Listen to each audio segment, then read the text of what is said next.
खूबसूरती, औरत की बहादुरी, औरत की जुरात, औरत की हिम्मत और कुछ करने का हौसला, ये सारी चीज़ें शौहर से है। अगर शौहर का फुल सपोर्ट और फुल मजबूती से उसका साथ है तो ही ये सारी चीज़ें मुमकिन है। लेकिन अगर हमारे ताल्लुकात हमारे शौहर के साथ ख़राब है, अगर हमारे शौहर हमारी बातों का ध्यान नहीं देते और हमें सपोर्ट नहीं करते, तो ना इज़्ज़त हमारी हमारे मायके में होती है, ना ही हमारी इज़्ज़त ससुराल में होती है। ना ही मायके वाले हमें इज़्ज़त की नज़र से देखते हैं और ना ही ससुराल वाले। तो हमारे ताल्लुकात शौहर के साथ ख़राब क्यों होते हैं? ये हमारी खुद की कमज़ोरियों की वजह से है। तो अस्सलाम वालेकुम फ्रेंड्स, कैसे हैं आप सब? उम्मीद है कि सब खैरियत से होंगे और मैं भी अल्हम्दुलिल्लाह बिल्कुल खैरियत से हूँ। तो वीडियो स्टार्ट हुई है मॉर्निंग के टाइम से। मैं आप लोगों के साथ यहाँ पर इस वीडियो में अपने टॉपिक को डिस्कस करने के साथ साथ कुछ अपने टिप्स और ट्रिक्स और कुछ यहाँ पर रूटीन भी शेयर कर रही हूँ। स्किन केयर रूटीन मैंने आप लोगों के साथ शेयर की है और कुछ जो है ना किचन से रिलेटेड रेसिपी भी आप लोगों के साथ शेयर करती जाऊंगी और फिर अपने टॉपिक को डिस्कस करेंगे कि वो ख़वातीन जो अपने शौहर के साथ ताल्लुकात मज़बूत नहीं बना सकती। अक्सर हम लोग ये चीज़ें आज के ज़माने में इस वक्त में सुनते हैं कि मेरी शौहर के साथ नहीं जमती है, शौहर मुझे इज़्ज़त नहीं देता या स्पेस बनाए रखे है।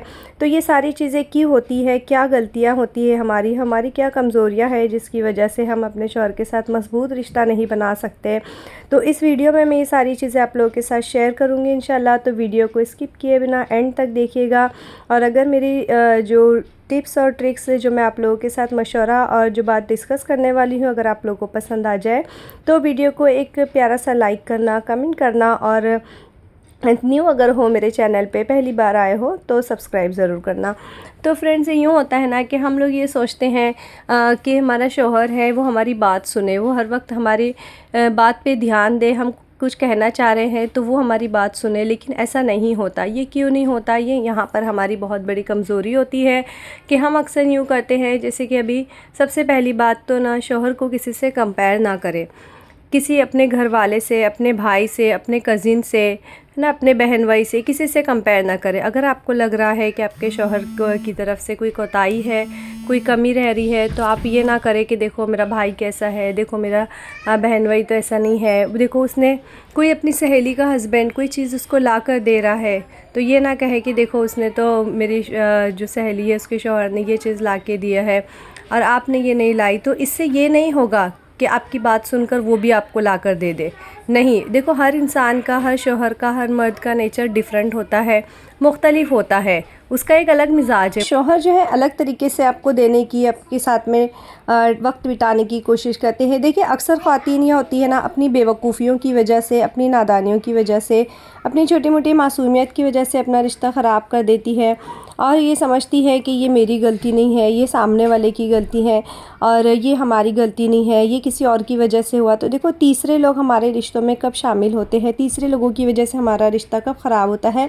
जब हम रिश्तों को असल नाम की बजाय कोई बनावटी और कोई वक्ती ताल्लुकात कायम करके उन अपने रिश्तों को ख़राब कर लेते। जैसे फ़ॉर एग्ज़ाम्पल, जैसे मैं एक बता दूँ मिसाल कि जैसे दिवरानी हो गई, जेठानी हो गई, कोई सहेली हो गई, तो उनको सगी बहन की तरह समझने लगते हैं, अपनी सारी बातें उनके साथ डिस्कस करते हैं, अपने कमरे की बातें उनसे डिस्कस करते हैं, उन्हें बताते हैं, उनके साथ शेयर करते हैं, है ना। कोई ननंद हो गई तो उनको बहुत सगी बहन की तरह समझने लगते। ठीक है, बहुत अच्छी बात है जब आपने अपनी ननंद के साथ बहुत गहरा ताल्लुक़ कायम रखा हुआ है, हर बात उनको बता रहे हैं, तो लेकिन याद रखें ननंद का रिश्ता हमेशा ननंद का ही होता है, सास का रिश्ता हमेशा सास का ही होता है। तो जो रिश्ते जिस नाम से हैं उनको उसी नाम से निभाने की कोशिश करें। उनको एकदम अलग रिश्तों से निभाओगे तो ये साल 2 साल तक ठीक रहेंगे, लेकिन उसके बाद ये चीज़ें हमें नुकसान पहुंचाने लगती है, ये चीज़ें हमारे लिए नुकसानदा बन जाती है। तो इससे क्या होता है, हमारा जो करीबी रिश्ता है, जो गहरा ताल्लुक़ है, जो हमारे शौहर के साथ हमारा ताल्लुक़ है, ये धीरे धीरे ख़राब होने लगता है। अगर आपके साथ जैसे जिस तरह से आप कर रही हैं, हो सकता है ये काम अपना शौहर भी करे, शौहर भी आपकी गलतियों को, आपकी खामियों को, आपकी कोताहियों को, आपकी छोटी मोटी चीज़ों को अपनी बहनों के साथ डिस्कस करने लग जाए, अपनी बहनों के साथ शिकायत करने लग जाए, तो आपको किस तरह से से ख़राब लगेगा, है ना। तो आप भी ये सोचेंगे कि नहीं, मेरे शौहर ने मेरी शिकायत अपनी बहन के पास नहीं करना चाहिए था। इवन ये भी होता है कि सिर्फ वो अपनी बहन से नहीं, बल्कि आपकी शिकायतें आपकी बहनों से भी करता है, आपके भाई से करता है, आपके माँ बाप से करता है। तो आप इन चीज़ों को किस तरह हैंडल करेंगी। तो ऐसी सिचुएशन में हम लोगों को ये करना है कि अगर हम देख रहे हैं कि हमारा शौहर जो है ना, हमारे ताल्लुकात मतलब आपस में ही ख़राब कर रहा है, कि अगर आप देखो कि जैसे आपके घर वालों से आपकी शिकायत कर रहा है, तो आप उसको ये बोलो कि देखो कई चीज़ें ना बैठ के ही तय होती है, बात करने से ही सुलझती है। अब हम इंतज़ार करते रहते हैं, हम अपना मुंह ही नहीं खोलते कि खुद ही समझे, सामने वाला खुद ही समझे। नहीं, हस्बैंड का जो रिश्ता होता है ना, वैसा होता है कि हमें उनके सामने खुलकर अपनी बात रखनी पड़ती है, इजहार की ज़रूरत होती है।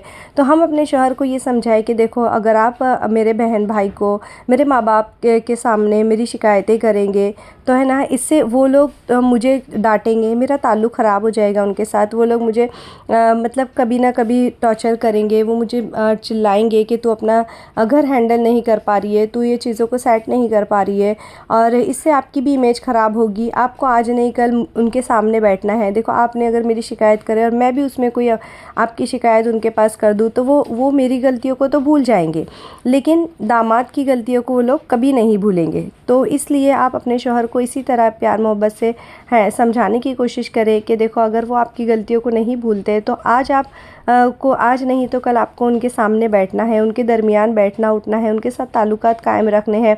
तो उनकी नज़र में आपकी इमेज कम हो जाएगी। तो आप इस तरह से ना करें। तो ये चीज़ों को इस तरह एक हैंडल कर सकते हैं। दूसरी एक चीज़ बताऊं कि जिस तरह से वो अपने बहन भाई को बता रहा है, आपका शौहर अपने बहन भाई से बता रहा है, तो वो भी चीज़ों को आप लोग हैंडल कर सकते हैं। उनको आप बता सकते हैं कि देखो, आप अपने बहन भाइयों से शिकायत करो ना, मैं अपने बहन भाई से शिकायत करूँगी। ये चीज़ें हम लोग अपने आपस में ही तय करेंगे, क्योंकि आपका रिश्ता हमेशा कायम रहने वाला है। और बहन भाई आज है कल नहीं है, सबके अपने अपने घराने हैं, सबके अपनी अपनी ज़िम्मेदारियां हैं। तो वो अपने घर बार में अपनी ज़िम्मेदारियों में लग जाएंगे, लेकिन आपका रिश्ता तो हमेशा है ना, लेकिन उसके अंदर बुराई आ जाएगी। जैसे अगर आप तीसरे पर्सन को ये सारी चीज़ें डिस्कस करते हो, तो हमेशा ख्याल रखें कि कभी शौहर की बुराई और शौहर की शिकायतें किसी और के सामने ना करें, और ना ही अपने कमरे की बातें किसी और से डिस्कस करें। किसी एक को बहुत क्लोज़ बना लिया, किसी सहेली को राजदार बना लिया, तो याद रखो, ये चीज़ें साल 2 साल अच्छी लगती है, ज़िंदगी भर अच्छी नहीं रहती। और हमेशा कायम रहने वाला रिश्ता सिर्फ मियाँ और बीवी का है, जिसको आपको बहुत नाजुकी से, बहुत प्यार मोहब्बत से संभाले रखना है। हमारे घर में भी यूँ होता है, जैसे अभी शौहर हो गया, तो शौहर को ना एक खुला माइंड, उसको ज़हनी तनाव नहीं चाहिए होता है। हम लोग देखते हैं कि शौहर हमारे साथ जो है ना स्पेस बनाए हुए हैं, हमारे करीब नहीं है ना, हमारे साथ ज़्यादा बातचीत नहीं करता है। अक्सर लोग ये शिकायत करते हैं कि मेरा शौहर मुझसे ज़्यादा बात नहीं करता है, ज़्यादा फ्री नहीं होता है, कहीं घुमाने फिराने ले जाता है, मुझे वक्त नहीं देता है। तो ये क्यों होता है, ये किस वजह से होता है, इसकी असल वजह क्या है। जब शौहर घर आता है, माँ के कमरे में गया, तो माँ ने बैठ के 2 घंटे उसके सर खाना है, 2 घंटे तक आपकी शिकायतें करनी है, आपकी कोताहियाँ बतानी है। फिर जब आप ये चीज़ जानती है, बहुत अच्छी तरह जानती है कि आपकी और सास की नहीं बनती, तो जाहिर सी बात है कि वो लड़के की माँ ने, आपके शौहर की माँ ने उनके सामने शिकायतें करनी है।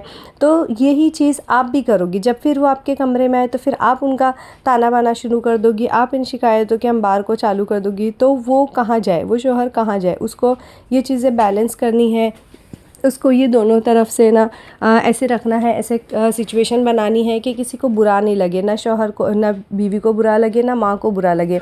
तो जब आप लोग अपना ताना बाना शुरू कर देती हो, जब वहाँ से वो अपना सर खपा के आया है, फिर वो आपके पास आता है, तो आपका भी, आप उनका सर, वो सास को लेकर, उन नंदों को लेकर, दूसरे रिश्तों को लेकर आप उनका सर खपाने लगते हो। तो यहाँ पर क्या होता है ना, शौहर चाहता है कि मैं सुकून से रहूँ, और वो फिर आपको, आपके ऊपर चिल्लाने लगता है, क्योंकि उसकी जो चलती है, मतलब उसकी जो, जहाँ पर जिन लोगों को वो चुप करा सकता है, वो आप हो।